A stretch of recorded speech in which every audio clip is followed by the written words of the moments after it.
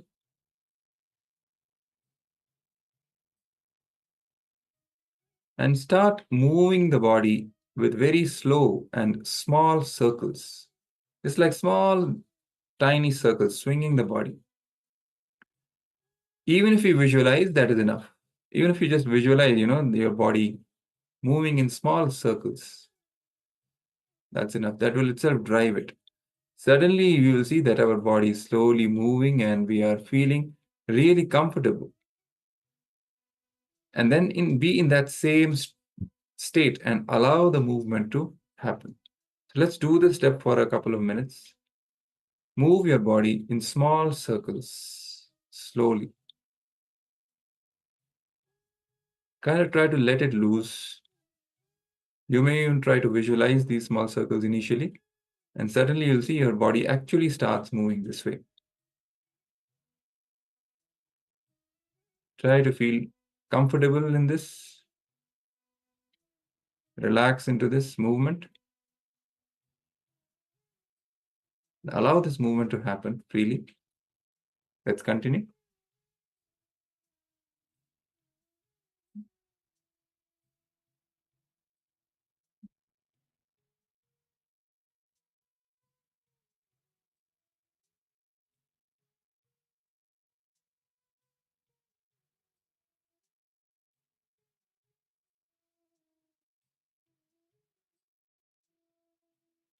Please continue.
Yes, now let us move on to the second step.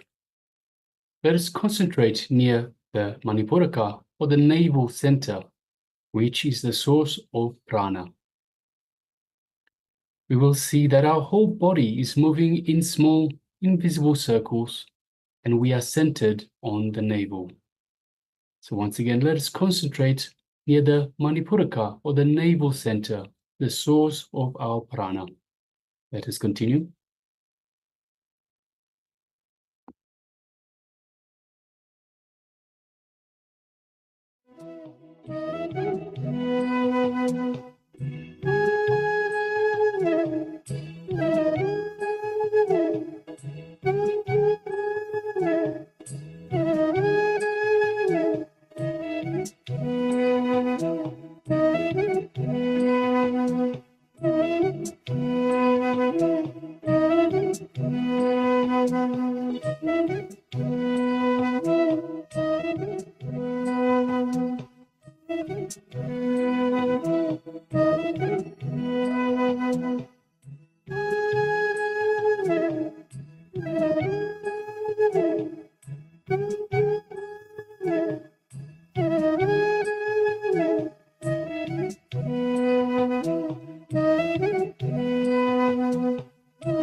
Yes.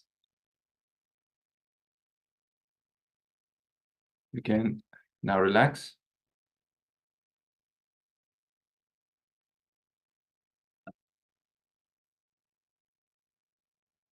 So whenever we are in a moving vehicle or in a flight or in a car, whenever we are not driving, we can try this technique and try to enter into the same shape of the vehicle. Suddenly we will see we are disengaged from the I and we are beyond the body. So this is a very simple meditation, simple technique you can try whenever you are sitting inside a vehicle, not driving, just sitting, and you can try this meditation. You will see that suddenly you will be disengaged from your I and the constant clutching, clinging to the body, perceiving the body as the I and going beyond the body. So you can try this meditation. So with this, we'll now move to the power manifestation. Yes. So the power manifestation, once again, today is the power of third eye solution.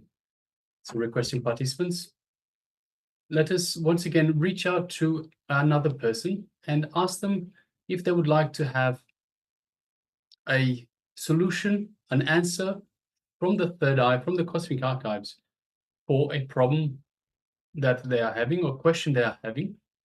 So requesting participants, let us reach out. So let's just take a moment, take a few moments, and let us reach out to someone and ask them if they're willing, first of all, if they're willing to take part in this power manifestation, and second of all, if ask them to give you a question or a solution that would like an answer to.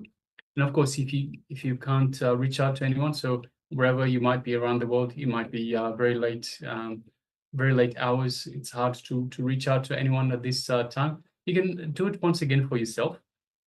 So if you have another burning question, or perhaps the same question that you had before, maybe different aspects of it, or it hasn't, you haven't received the solution just yet, of course you can ask the same question again. So just take a few moments and have a question ready. And once you have the question, so either from yourself or from another person, a partner or a friend, write it down on a piece of paper. So gather your pens and your paper and write down on the piece of paper the burning question or the solution that you would like an answer to, or perhaps your friend, family member, partner would like the answer to. And let us get ready. And show us by way of thumbs up if you are ready to go. So once you're ready, once you have your question, give us a thumbs up and let us know that you're ready to go. And also requesting Ma Sarah, yes, KAILASA is ready. Requesting Ma Sarah, Ma Kshu Wei Ping, Ma Suganyana, and Ma Anupama, requesting please switch on your cameras, be available in the camera frame for this power manifestation. And also we have Ma Ganambananda and Ma Wei Wen Mei, that is that are not on currently on camera. The camera is turned on, but they're not in the camera frame. So if you're nearby, requesting please make yourself available and be visible in the camera frame. Yes, thank you very much, Ma. All right. So once you have the question ready, let us once again sit comfortably with the head, neck, and spine in a straight line. And let us unclutch from every impossibility, from every thought pattern, from any self-doubt, self-hate, self-denial. Let us just unclutch from all of that. Anything that comes up, any limiting belief, just unclutch. Whatever comes up, just be a witness. Don't get involved. Just like it comes up, let it go back down. It is just a thought. It's just inner chatter, nothing more. It is just your mind trying to seem important. And of course, the mind is the tool of the ego, which is our false self. So let us just unclutch from anything the mind throws at us. Clutch from any judgments, any worries, any incompletions. Just remain unclutch. Again and again, come back to this space of unclutching.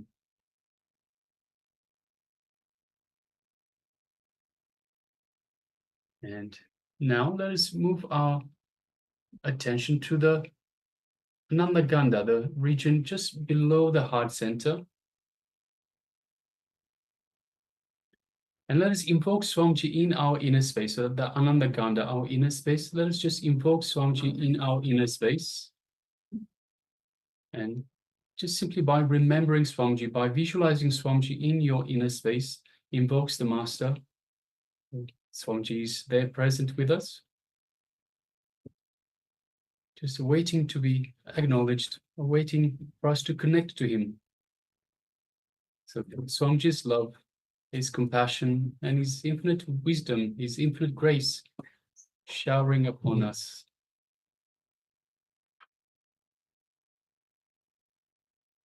Feel Swamiji's energy radiating and flowing throughout our entire body.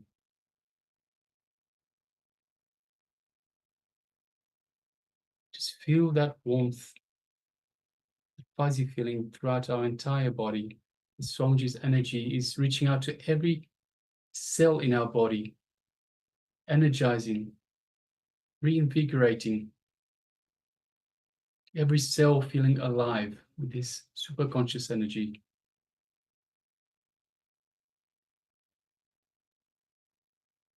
Feel the space of oneness with Swamiji.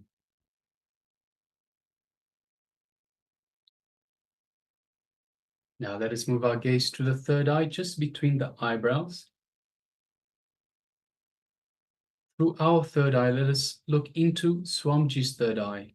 Just visualize Swamiji's third eye in our third eye and make the connection. And as you do so, feel your third eye being energized, being awakened. Just take a moment to feel that connection.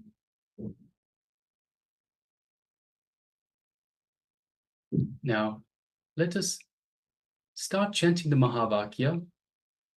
Om Nityananda Paramashivoham. Om Nityananda Paramashivoham.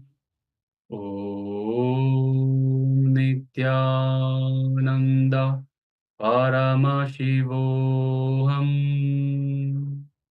Continue chanting the Mahavakya. And let us put our question in our third eye. And from this space of oneness with Swamiji, let us manifest this power of the third eye solution. Let us begin.